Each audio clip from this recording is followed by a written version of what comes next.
Allez, on va attaquer. Eh ben, bonjour à toutes et tous. Très heureux de vous retrouver pour cette cinquième belle rencontre. On est un petit peu moins nombreux que d'habitude. Il y a aujourd'hui une trentaine de personnes inscrites. Et puis, voilà, on va être 10-12, je pense, présents. Voilà, très heureux d'accueillir Delphine Dietrich Bonjour, bonjour. avec nous ce matin. Bonjour Delphine. Delphine, Bonjour à tous.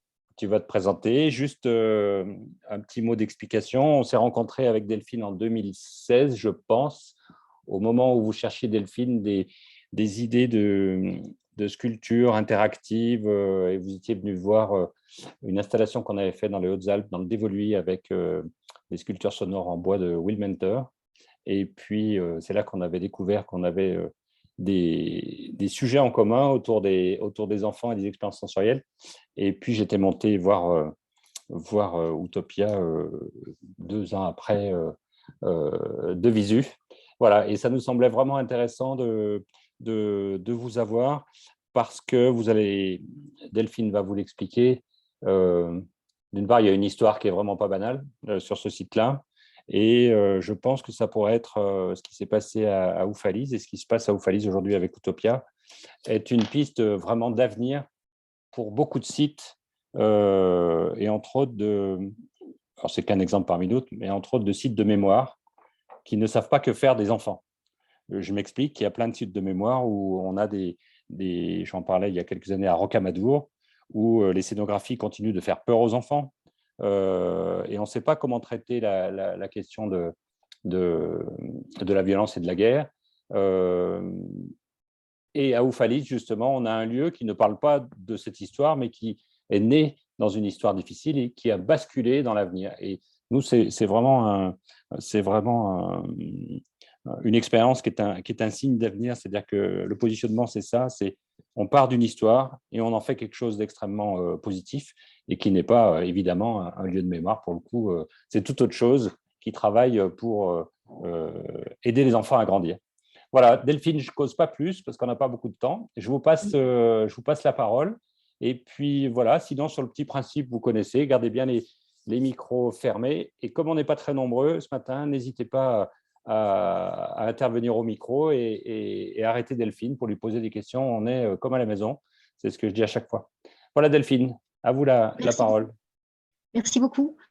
Oui, donc n'hésitez pas à poser vos questions, surtout au fil de la discussion. Donc, en fait, moi, je suis Delphine Dietrich, je suis directrice du site Utopia Univers de Sens. Et donc, je vous propose, dans un premier temps, de vous situer un petit peu parce que c'est Utopia et où on se perche. Donc, en fait, je vous ai préparé là juste une petite carte. Alors, je devrais vous la retrouver ici. Donc, ça, c'est notre site. Alors, voilà.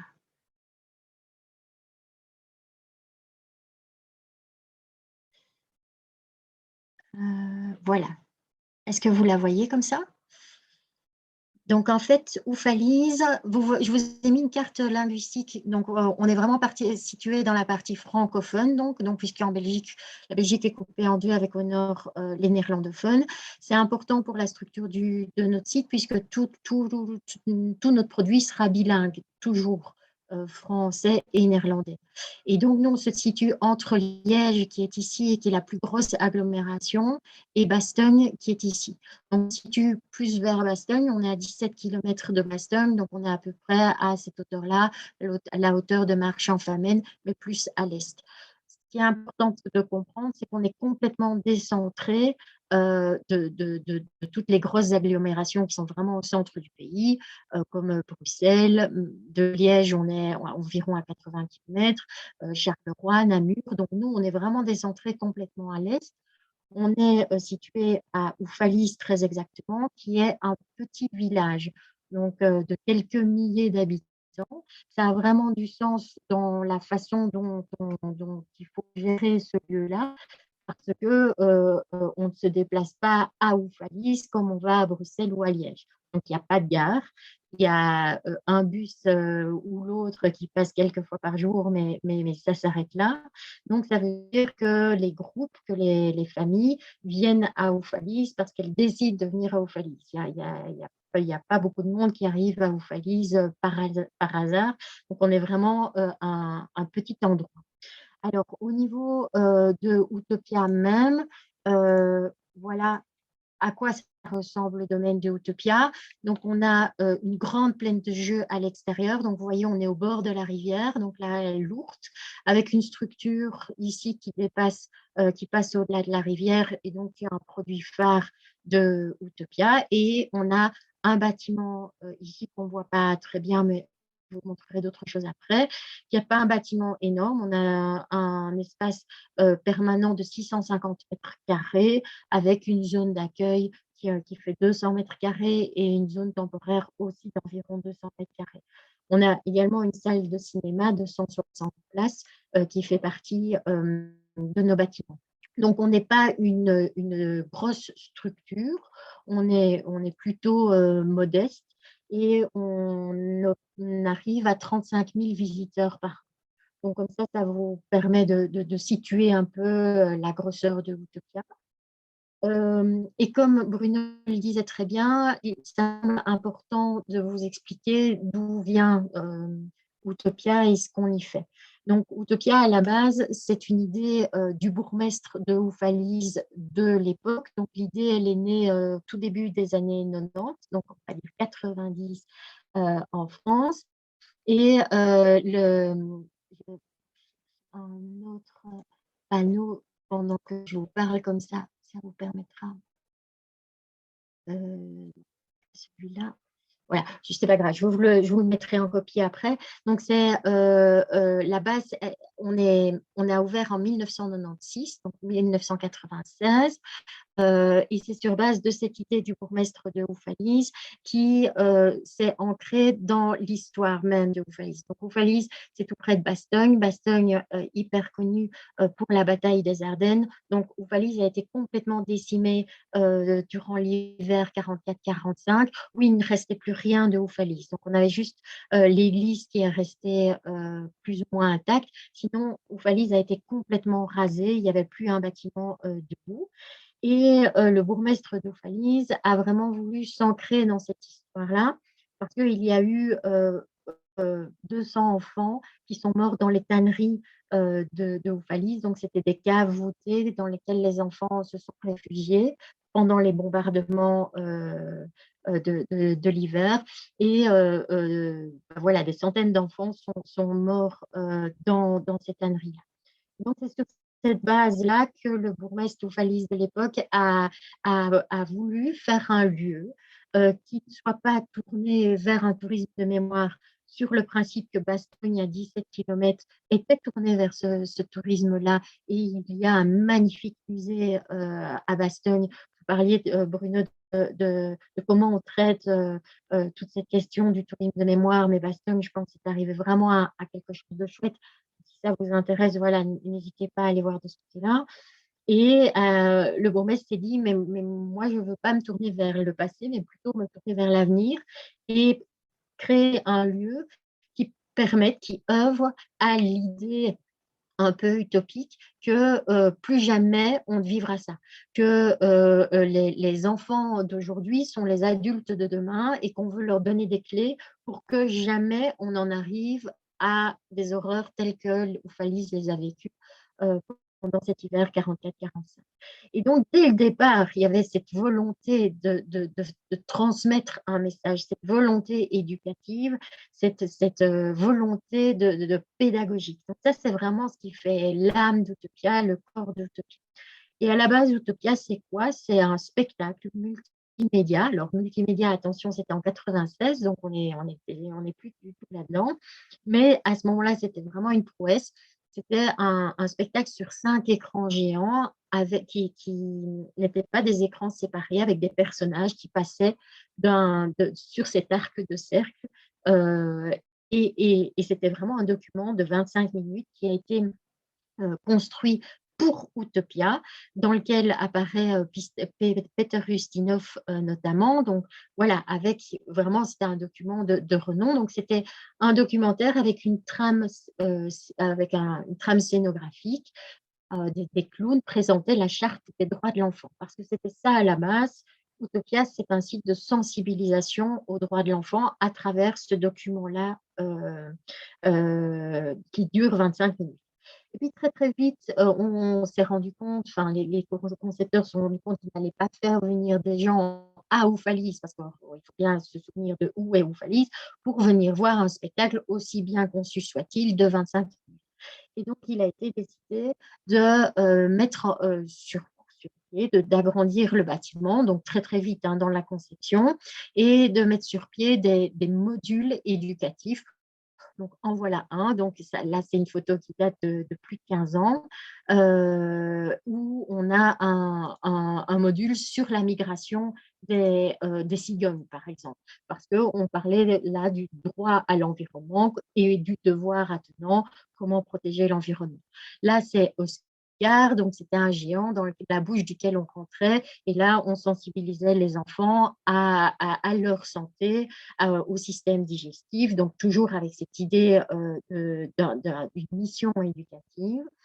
Et toujours ce pendant des droits de l'enfant. Les enfants ont droit de voir leur santé préservée, mais aussi le devoir attenant de prendre soin eux-mêmes de leur santé. Et donc, on faisait de l'éducation à la santé. Et on a travaillé comme ça pendant plus de 20 ans, jusqu'en 2017 très exactement, où là, l'outil est devenu vieillissant, puisqu'on travaillait avec depuis 22 ans. Et donc, voilà, il y avait beaucoup de pannes, et puis le graphisme n'était plus du tout à jour. On s'est rendu compte aussi que ce spectacle magnifique, enfin moi je continue à y croire très fort à ce document-là, était plus du tout au goût du jour, parce que les mentalités évoluent, et que c'était un spectacle engagé qui avait un fond très fort, où on voyait des extraits de bombardements, où on voyait des images d'enfants qui étaient voilà, en mauvaise santé, et puis qui étaient toujours contrebalancées par des images très positives, mais il y avait quand même des images très fortes, et on s'est rendu compte qu'on ne pouvait plus les imposer aux visiteurs, que le visiteur était plus prêt à les recevoir. Et donc, on a complètement arrêté de proposer le spectacle multimédia, et là, on s'est tourné vers l'expérience sensorielle.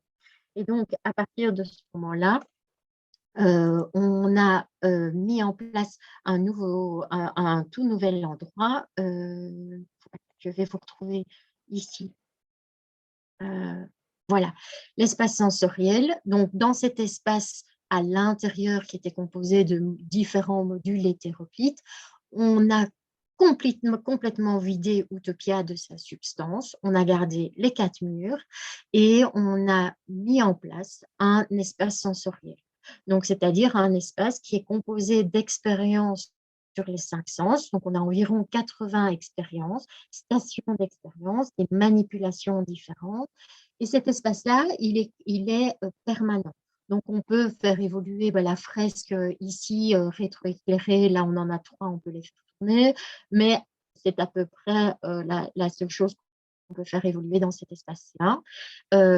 Et moi, je me suis fort inspirée du sensorium de Berne, qui a vraiment été une source d'inspiration très importante pour moi, parce que je suis convaincue que, et là on rentre vraiment dans la pédagogie d'Utopia, que lorsque un enfant, a fortiori, et même un adulte, vit un apprentissage à travers son corps, l'apprentissage a d'autant plus de chances d'être retenu et de marquer les esprits.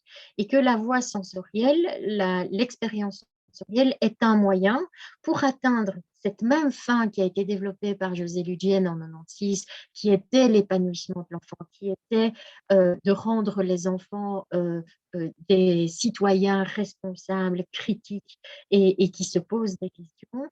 Et moi, je suis convaincue que la voie sensorielle, vraiment ces manipulations sensorielles, sont un moyen d'atteindre cette fin. Alors, comment ça se passe? Eh bien, au niveau de notre pédagogie, chaque fois qu'un enfant vit une expérience, je prends l'expérience la plus simple, la plus connue de tous, on met ses mains dans des boîtes à toucher, ça ne s'arrête pas là. Chez nous, tu mets tes mains dans des boîtes à toucher, qu'est-ce que tu ressens? Comment tu te sens toi? Donc, est-ce que tu te sens curieux et tu as envie d'aller dans la deuxième boîte à toucher parce que tu as vu la première et donc tu es dans cette énergie-là? Ou au contraire, est-ce que tu es craintif, tu as peur, tu y vas à tâtons? Est-ce que c'est compliqué de mettre ses mains dans quelque chose qu'on ne voit pas? Pourquoi? Ou au contraire, tu ne sais pas ce qu'il y a dedans, tu n'arrives pas à deviner et du coup, ça t'énerve et du coup, tu passes vite à autre chose parce que toi, tu n'as pas la patience. Donc, nous, c'est vraiment ce qui nous importe, c'est de ramener toujours le visiteur à ce qu'il ressent. Et ce, pour mettre des mots sur ses émotions, sur ses ressentis, sur ses sensations. Donc, avec les enfants, on va leur dire, ce qui est important, c'est d'essayer de comprendre ce qui se passe dans notre tête, ce qui se passe dans notre cœur et ce qui se passe dans notre ventre. Donc, la voie sensorielle, c'est une façon de travailler les émotions, de mettre des mots sur ses ressentis, parce que je suis convaincue que lorsque, d'une part, on peut mettre des mots sur ses émotions, ben, c'est déjà en partie les dépasser. Parce que savoir comment on fonctionne, surtout comment chacun on fonctionne avec ses forces, ses faiblesses, c'est un avantage pour prendre la place qui nous convient le mieux dans le groupe social. Alors, le groupe classe pour l'enfant, le groupe famille, mais plus tard aussi le groupe société. Et on n'est pas tous des suiveurs, on n'est pas tous des guideurs, on n'est pas tous des porteurs de projets, et peu importe, pourvu qu'on soit dans la place qui nous correspond le mieux, qui soit celle où on va s'épanouir.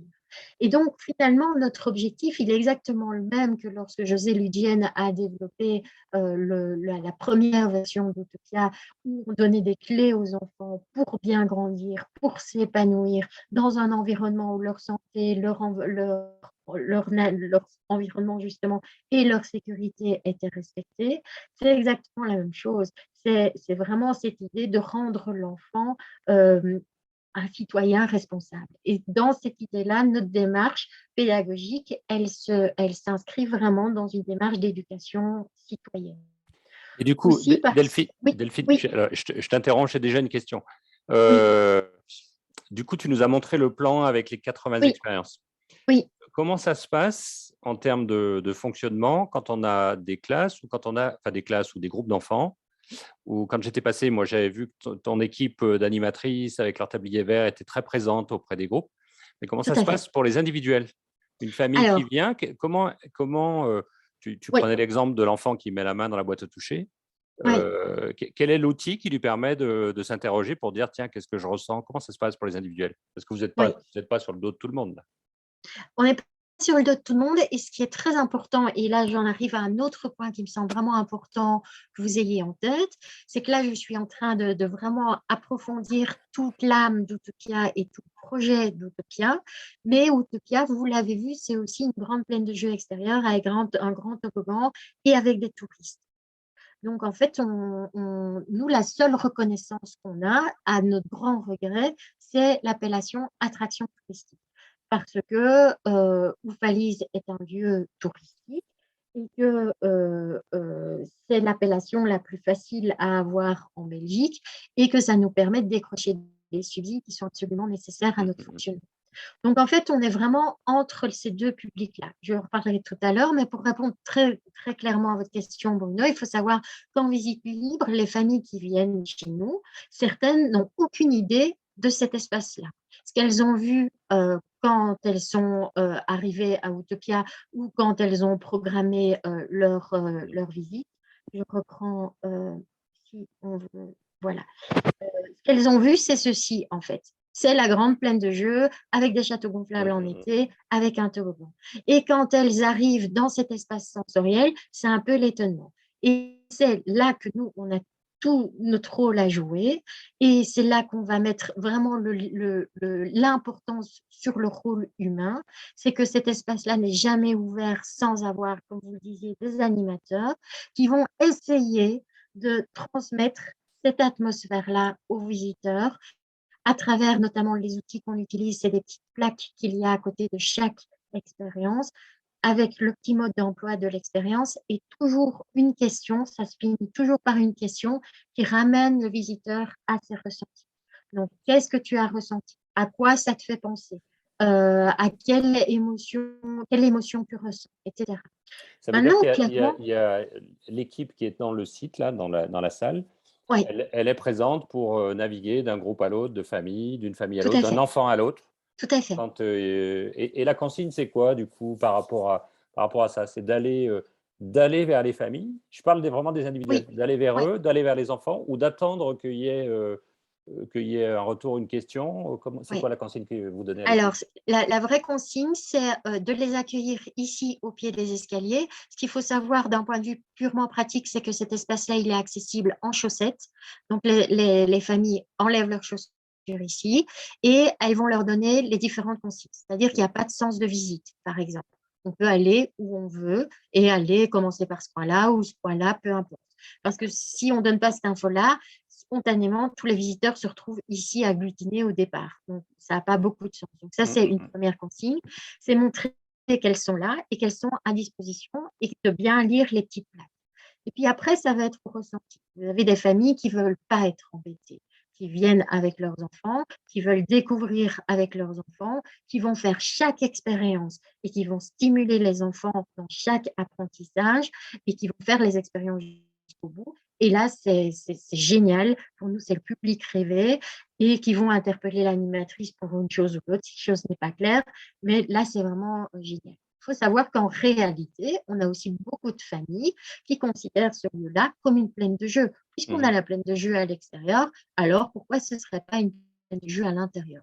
Et donc, l'idée, c'est qu'on s'assied ici sur les bancs là ou sur les assises qui sont là et on laisse les enfants courir à gauche et à droite. Et Mhm. c'est là que l'apport de l'animatrice est très important parce que l'idée, c'est qu'elle a des petites activités qu'on appelle des activités poches. Donc, c'est des choses qu'elle a dans son tablier, c'est du petit matériel qui est facilement transportable. Et elle va aller vers ces familles-là pour leur proposer des expériences sensorielles et essayer de les accrocher à notre pédagogie en leur disant, mais accompagnez vos enfants dans les expériences. C'est ça qui sera riche pour eux et ce sera intéressant pour la famille entière et pour vous aussi d'échanger sur vos ressentis. Voilà, quand on sent des odeurs, c'est ça qui nous importe, nous, c'était cet échange intergénérationnel entre parents et enfants.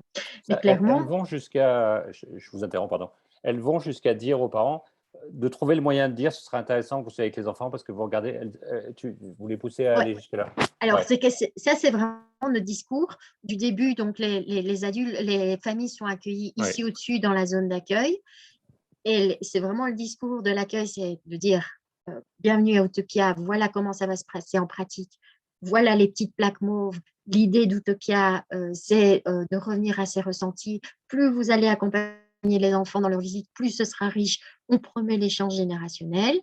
Les familles descendent, l'info est repassée ici à l'accueil par l'animateur et puis elle est repassée tout le temps. Après, il faut savoir qu'il y a des familles qui n'en veulent pas, quoi, hein, Mm.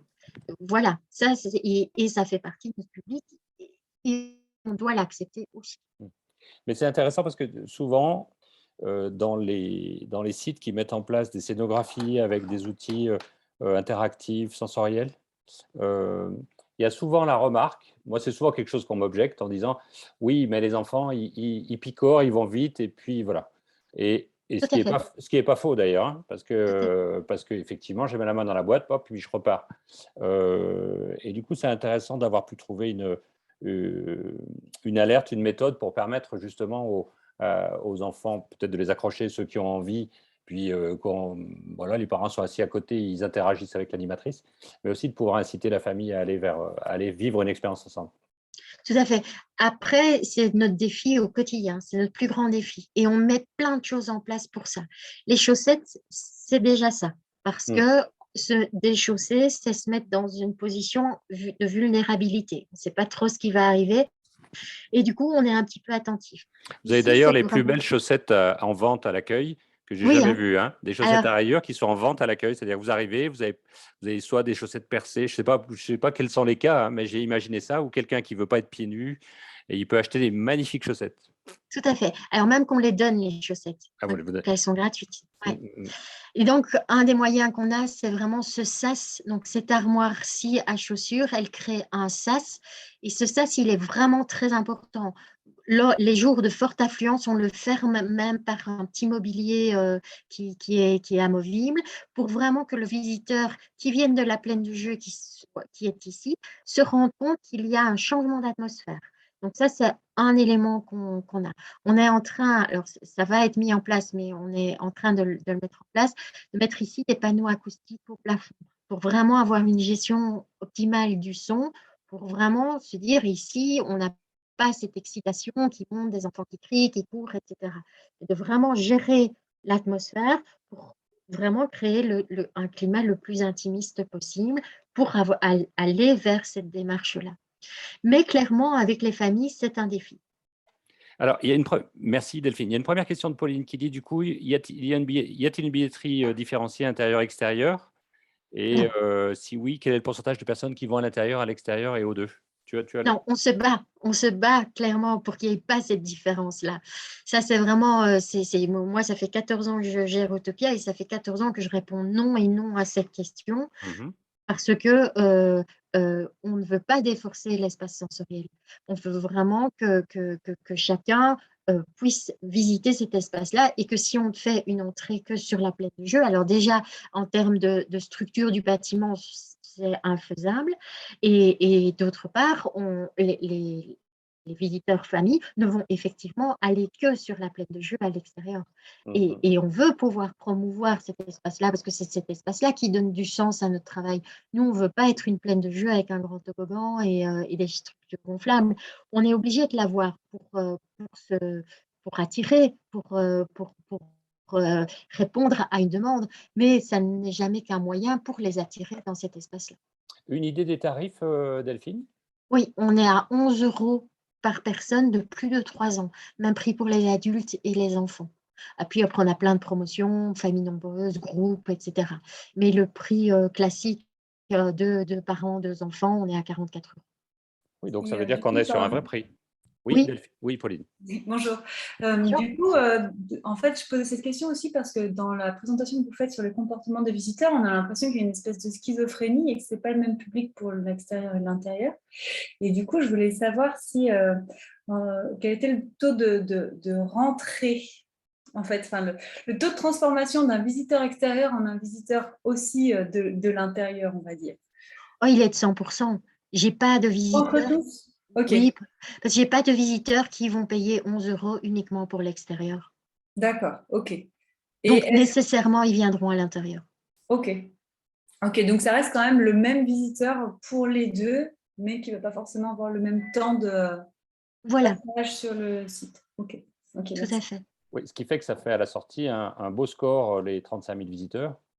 Parce que si c'était que la plaine de jeu, il y aurait 3 fois plus d'entrées gratuites dans une plaine de jeu ou 4 fois plus. Hein. Donc ça veut dire que c'est 35 000 Exactement. qui payent 11 Tout €, à ce qui fait. est, ce qui est un vrai prix par personne pour une vraie prestation.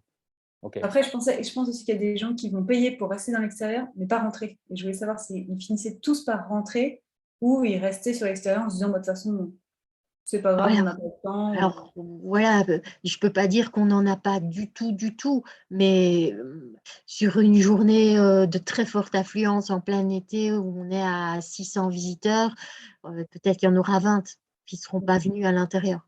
Mais parce qu'il aura fait super beau, parce que les châteaux gonflables étaient en place l'été, voilà. Mais c'est extrêmement rare. D'accord, ok, merci. Ouais. Et la répartition groupe et individuelle? Alors, on est environ à un tiers, deux tiers. Un tiers de scolaires, donc de groupes scolaires avec qui on travaille de manière différente puisqu'on a plein d'animations différentes. Ça, je vais peut-être en toucher un mot. Oui. Et deux tiers de fréquentation famille avec vraiment ce pic entre le 1er juillet et le 31 août. Mhm. Où là, vraiment, on a ce pic. Mais donc, pour revenir peut-être aux scolaires et aux visites que l'on propose, je vous avais préparé un autre document. Ben, voilà, je vais revenir ici. Alors, je ne sais pas comment je peux faire. Voilà.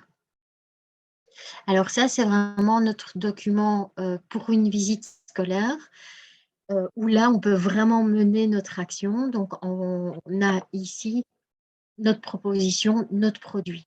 Donc, ce sont des animations de 60 minutes à chaque fois, par groupe de 15 enfants maximum. Donc, chaque groupe de 15 enfants se voit attribuer un animateur et le groupe scolaire qui vient peut choisir une version simple de un parcours animé ou une version combinée de 2 parcours animés. Alors, dans les parcours que l'on propose, on a le tour du monde des 5 sens. Ça, c'est vraiment le parcours généraliste de la découverte sensorielle. Qu'est-ce que sont nos 5 sens? À quoi ils servent? Comment ils peuvent nous étonner? Comment en prendre soin? Etc. Donc là, on travaille avec les enfants de maternelle et de primaire, donc à partir de 2 ans et demi jusqu'à 12 ans. L'animateur adapte le niveau de son discours et les expériences proposées au niveau des enfants. Et puis, on a 6 autres parcours qui sont des parcours plus spécifiques, généralement qui viennent en deuxième parcours, puisque généralement, l'école va choisir le tour du monde des 5 sens, puis va approfondir avec, par exemple, la noctabule. Alors, la noctabule, ça, c'est un lieu, je vais vous montrer une photo. Voilà, ici. Donc, c'est un lieu où les enfants sont dans l'obscurité. Alors, d'abord, on travaille avec des petites lumières, des petites vieilles veilleuses. Et puis, il y a tout le déroulement de l'animation avec une histoire sur la peur du noir. On va revenir à ses sensations, ses émotions, on va les exprimer, etc. Et puis, on va avec l'accord des enfants, éteindre ces petites veilleuses pour se retrouver dans le noir complet qui est avec seulement des tubes de lumière UV, donc de lumière noire. Globalement, c'est les lumières qui se trouvent dans les discothèques. Donc, on va faire plein de jeux où les blancs vont ressortir très fort. On va travailler avec des maquillages ici réfléchissants. On va bouger avec son corps, donc toujours cette même dynamique de vivre l'apprentissage dans son corps et toujours être attentif à ses émotions. Donc ça, c'est vraiment une activité qui fonctionne super bien, un parcours qui fonctionne super bien pour les écoles. Alors, on a Rythme en couleur aussi, qui est une activité pour les plus petits, où là, on travaille avec des modules de psychomotricité sur le lien intérieur-extérieur et sur les émotions, les couleurs. On a un parcours Child Safety de sensibilisation aux dangers domestiques, comment nos 5 sens nous prémunissent des dangers domestiques. On a un parcours de sensibilisation au handicap, comment on fait quand il nous manque un sens, comment ça se passe, comment on peut vivre sans un sens. On a un parcours de découverte des micro-organismes, donc très à jour après la crise sanitaire évidemment, et on a un parcours pour découvrir le cycle anthropique de l'eau. Donc ça, c'est vraiment les 6 parcours qu'on propose aux écoles. Les écoles s'inscrivent avec le petit bulletin d'inscription qui est ici, avec une date, le choix de leur activité, le nombre d'enfants qu'on va partager en groupe. Donc, un animateur pour maximum 15 enfants, ça veut dire que 20 enfants, une classe de 20 ou 22, on la partage nécessairement en 2. Et on va comme ça les animer avec des temps de découverte libre de l'espace sensoriel permanent, des temps d'animation dans ces espaces temporaires, parce que tout ce que je vous ai présenté, la noctabule, rythme en couleur, c'est des activités qui bougent.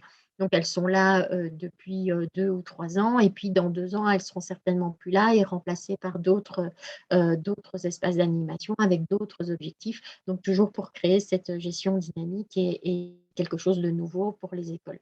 Avec toujours la même façon de travailler, on travaille sur l'exploration sensorielle avec un objectif qui est de mieux se connaître, de mieux connaître sa façon de fonctionner et pour mieux prendre sa place dans la société et œuvrer ou mieux vivre ensemble.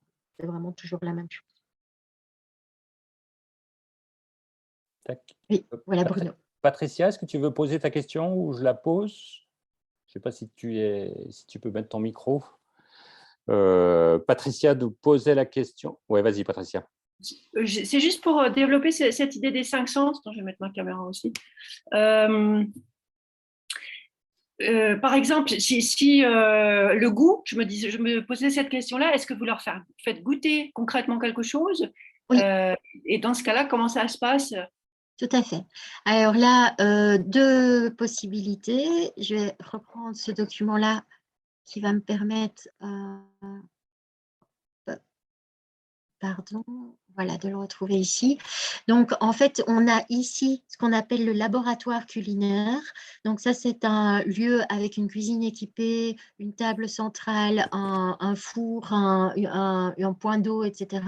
Où là, avec les écoles, on va venir goûter plein de choses. Alors, sucré, salé, amer, umami, enfin, tous les goûts de base.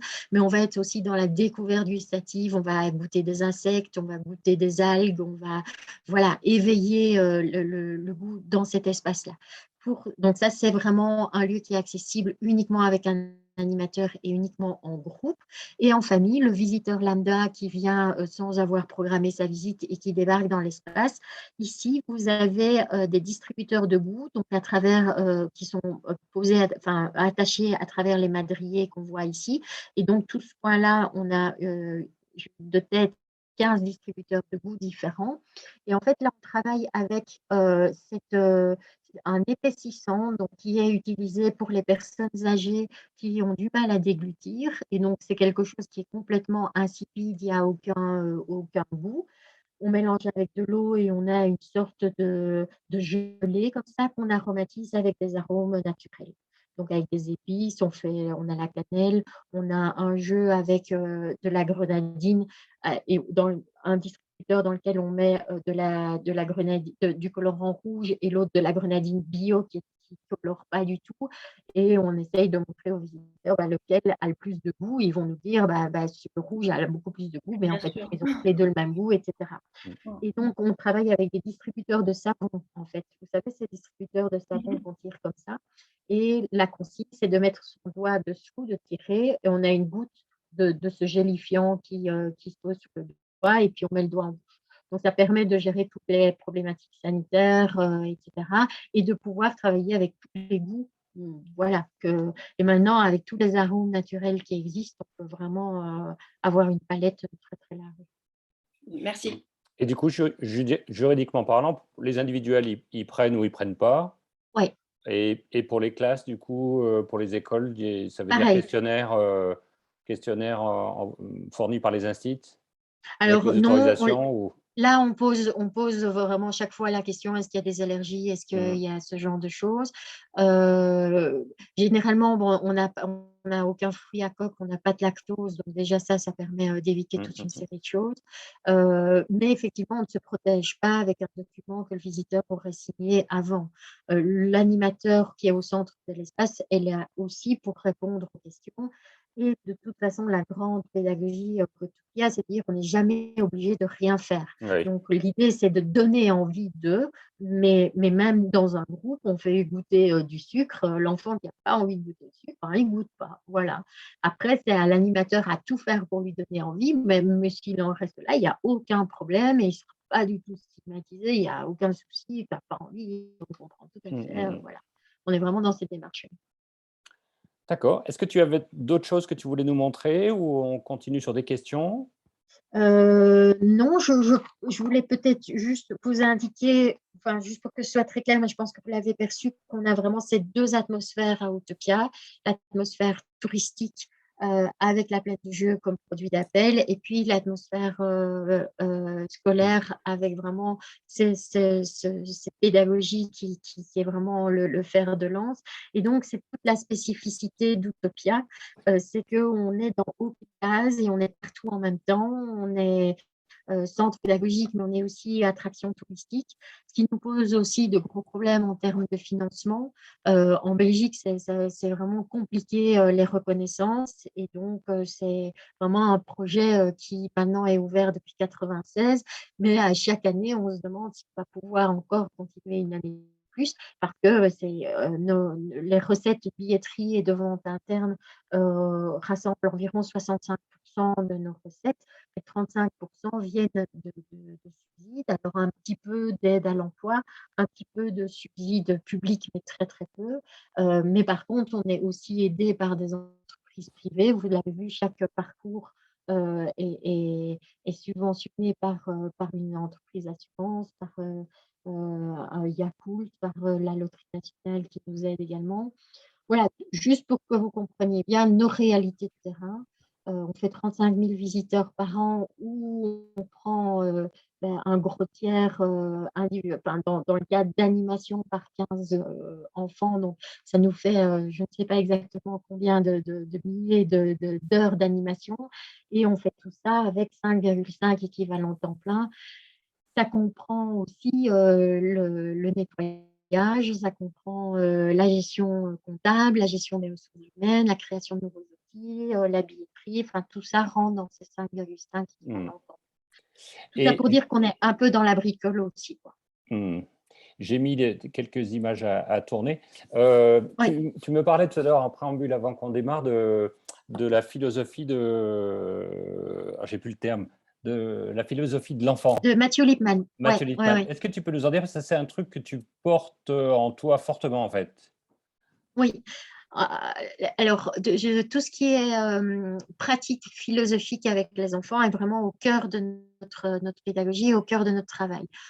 D'abord parce que moi, j'ai mené un travail de fin d'études à l'université sur la possibilité d'une pratique philosophique avec les enfants, et notamment sur le travail de Matthew Lippmann, qui est vraiment un pionnier en la matière, donc qui est canadien, et qui a développé toute une pratique, toute une philosophie avec les enfants.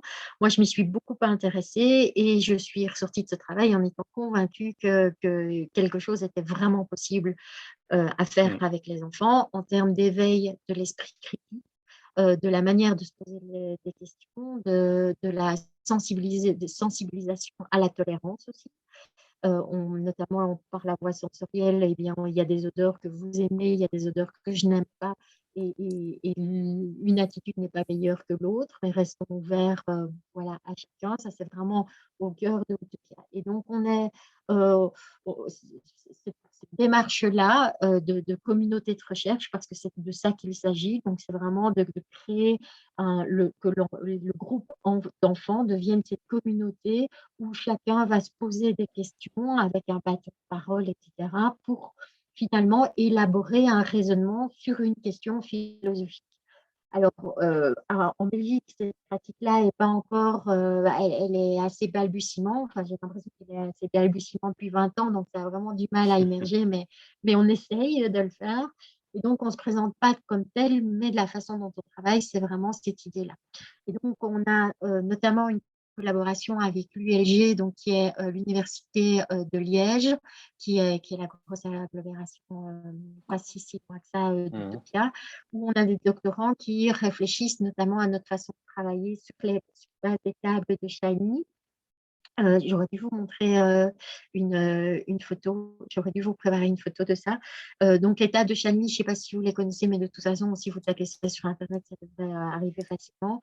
Donc, en fait, c'est une plaque de métal sur un pied, tout simplement. On dépose de la poudre sur cette plaque de métal. Alors, ça peut être du sable, ça peut être, nous, on travaille avec du sel, mais ça peut être ce que vous avez. Et avec un archet, on va venir faire vibrer cette plaque. Donc, cette plaque de métal va vibrer, le son va faire vibrer, parce que l'archet va créer un son, et le son va faire vibrer la plaque de métal, et les grains vont s'organiser selon une forme particulière, qui est généralement une forme géométrique très belle et très harmonieuse. Et en fonction du son qu'on va produire, on va avoir telle ou telle forme géométrique. Et l'Université de Liège est en train de se pencher sur notre pratique là, parce que nous, ce qu'on développe vraiment, c'est cette idée de voir le son. Donc, c'est quelque chose de complètement contre-intuitif. Est-ce qu'on peut voir le son? Ben non, le son, on l'entend. Oui, mais nous, on va vous montrer le son. Et si je fais tel son, les grains s'organisent selon telle forme géométrique. Si on fait tel autre son, les grains s'organisent d'une autre manière. Et donc, c'est toute cette réflexion qu'on amène avec les enfants. Oui, mais alors, qu'est-ce que c'est la vue et qu'est-ce que c'est l'audition? Quel est mon lien avec l'environnement, entre l'intérieur et l'extérieur? Comment s'organise l'environnement qui m'entoure, etc. Donc, c'est vraiment toute cette question-là qui est traitée. Et donc, on a notamment un groupe de philosophie avec les enfants qui va venir faire un test mercredi prochain autour de ces tables-là. Voilà. Comment tu écris table de Chani? Alors, Sandrine CHLDNI, CHALDNI. CHALDNI. Ouais. Ok, très bien. Et alors, alors je ne sais pas si vous avez des questions. Qu'est-ce que tu dis, Patricia? Il y a quelqu'un qui travaille sur le son émis par les plantes aussi. Ça, c'est toi qui me dis ça. Ouais, j'en ai. Ouais, alors non, pas encore. Mais par contre, ça m'intéresse drôlement, oui. Je me suis intéressée à ça et notamment au Sensorium de Berne. Ils ont une station d'expérience comme ça, hyper intéressante. Mais elle n'est pas en place encore à Utopia. Mais ça fait partie des choses qu'on a dans notre carton. Tu as l'info d'où, toi, Patricia? Comment? Tu as l'info d'où de cette personne qui travaille sur le son émis par les plantes? J'ai entendu parler de ça. Ah oui. Je peux essayer de le retrouver, mais ça m'avait enchanté, quoi. Ouais, ouais, Oui, ouais. c'est d'une poésie géniale. Alors moi, j'avais une question, Delphine, que je t'ai posée avant qu'on démarre. C'est que j'imaginais que vous aviez plus de liens avec, avec des familles qui ont potentiellement des difficultés avec des enfants et peut-être même avec eux-mêmes, parce que quand on fait des enfants, des fois, ils nous ressemblent, sur justement mettre des mots sur les émotions, plus de liens avec des familles, plus de liens peut-être avec des thérapeutes, plus de liens avec des aidants ou avec des écoles, puisque en Belgique et en Wallonie, il y a pas mal d'écoles qui sont avec des pédagogies qui intéressent beaucoup de Français d'ailleurs pour des enfants. Et tu me disais que non, en fait, pas tant que ça, mais c'est peut-être une question de se faire connaître encore plus Tout à fait. Oui, tout à fait. Alors, clairement pas. C'est vrai, Bruno, vous me parliez de prescription. Alors, chez nous, c'est vraiment un terme qui n'existe pas du tout. En tout cas, il n'y a pas du tout de lien entre le secteur même du musée, même si, encore une fois, on n'est pas un musée, on n'est pas une attraction touristique, on est un peu un lieu comme ça. Mais non. Alors, un petit peu, où on a de temps en temps des enfants, par exemple, des enfants qui souffrent d'autisme et qui vont venir avec 2 éducateurs pour essayer vraiment de voir comment ils vont se comporter dans un lieu public avec d'autres enfants, dans des stimulations sensorielles, etc. Mais c'est très, très, très timide parce que je crois aussi que pour une grande majorité de personnes en Belgique, Utopia, c'est une attraction touristique. Donc, on vient à Utopia comme on irait dans un lieu où qu'est-ce qu'on ferait bien ce week-end avec les enfants. On va trouver une plaine de jeux, on va trouver un parc d'attractions. De la semaine prochaine, on ira à Utopia. Et que ce public-là, il est absolument nécessaire en termes de budget, pour pas du tout faire ça. Et on adorait ne travailler qu'avec des personnes qui soient vraiment impliquées, qui sachent où ils arrivent et des familles qui viennent dans cet esprit-là de renouer du lien ou dans une visite vraiment qu'on appellerait engagée. Mais dans notre réalité de terrain, c'est loin d'être le cas et c'est pas que ça en tout cas. Ouais. Mais moi, je trouve que c'est très bien qu'il y ait du très grand public l'été. Au contraire, ça doit être un produit tête de gondole. Mais c'est vrai que quand j'ai préparé l'article, au-delà de, parce que j'ai eu les notes que vous m'avez envoyées et puis j'ai regardé un peu sur Internet, et peut-être qu'il y a je trouvais beaucoup de choses sur la partie ludique et je trouvais peu ce que vous m'aviez envoyé en notes. Et du coup, il y a peut-être un travail spécifique à faire parce que du coup, ce serait de la clientèle pour le reste de l'année. En tout cas, il y a du potentiel, c'est bon. Oui, tout à fait. Ça reste un public potentiel. Après, cette idée de 1/3, 2/3 nous fait dire qu'il faut qu'on fasse venir les familles en priorité parce que c'est elles qui remplissent nos caisses Oui, et qu'on est une ASBL autonome et indépendante. Donc, on n'a aucun organisme qui va nous financer si on a des trous dans nos comptes. Voilà. Oui, tout à fait. Donc, Pauline, tu voulais compléter sur le… Non, je m'attendais aussi à ce qu'il y ait plus de public petite enfance, crèche, micro-crèche, travail avec des assistantes maternelles aussi. Alors, je ne sais pas si ça existe en Belgique, mais tout ce qui est relais petite enfance. Oui, ça, on en a aussi. On commence à beaucoup travailler, notamment avec tout ce qui est crèche et maison relais du Luxembourg, parce qu'eux ont vraiment cette structure-là. En Belgique, les enfants de crèche sortent peu, en fait, des murs. C'est vraiment à partir de l'école qu'ils commencent à sortir. Donc, c'est un public encore fort timide. Et toute l'organisation de l'accueil de la toute petite enfance en Belgique est organisée beaucoup avec des accueillantes qui accueillent les enfants à la maison. Et donc, elles gèrent 5, 10 enfants, voilà. Et donc, ne vont pas sortir à l'extérieur et avec leurs enfants. Donc, voilà, on en a un petit peu, mais ce n'est pas la majorité des enfants qu'on accueille, ouais, clairement. C'est peut-être aussi notre réaction très franco-française, parce que en France, je pense qu'un site comme Utopia euh, euh, aurait plus de succès sur ce champ-là. Parce C'est que certain. je pense qu'en Belgique, il y a beaucoup d'initiatives en local, avec les ASBL, il y a beaucoup d'initiatives autour des sens et autour des expériences sensorielles, au quotidien, dans l'environnement des familles. Et moins en France, probablement. Du coup, ici en France, on se Oui, dit, si on avait ça, moi je pense à la Maison de la créativité, Pauline, à Genève, on aurait ça, un site comme Utopia en France, je pense qu'il y aurait des liens peut-être plus forts. oui.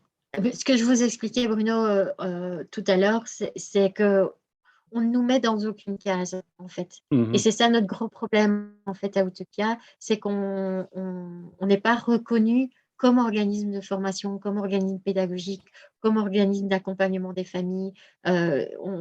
Toute cette démarche pédagogique, elle est pas reconnue. Elle est pas reconnue. Et comme on nous met dans aucune case, ben voilà, j'avais rendez-vous avec Madame la ministre de l'Enfance la semaine dernière, qui nous dit ah oui, mais vous n'accueillez pas des enfants de manière récurrente, donc ça, vous ne pouvez pas être reconnu comme tel, et puis vous n'accompagnez pas de manière récurrente les familles problématiques, donc ça ne marche pas, donc vous êtes nulle part, donc retournez dans le tourisme.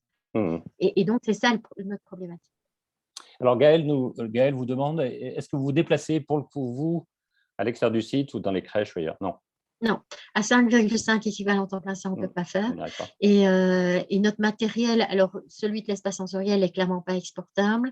Alors, on pourrait le faire avec du petit matériel qu'on peut mettre dans une camionnette ou ce genre de choses.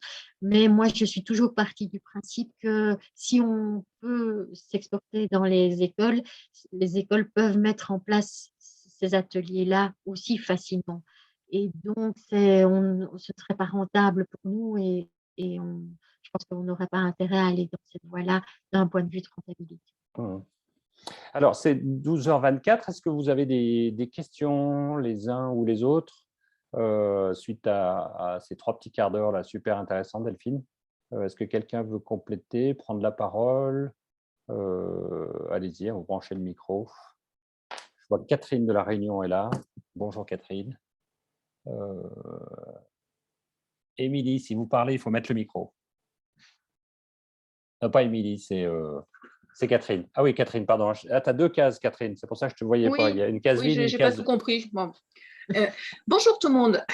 Bonjour. Donc, oui, j'avais peut-être une piste aussi. Je me posais des questions. Les entreprises, justement, là, on est très axé enfant.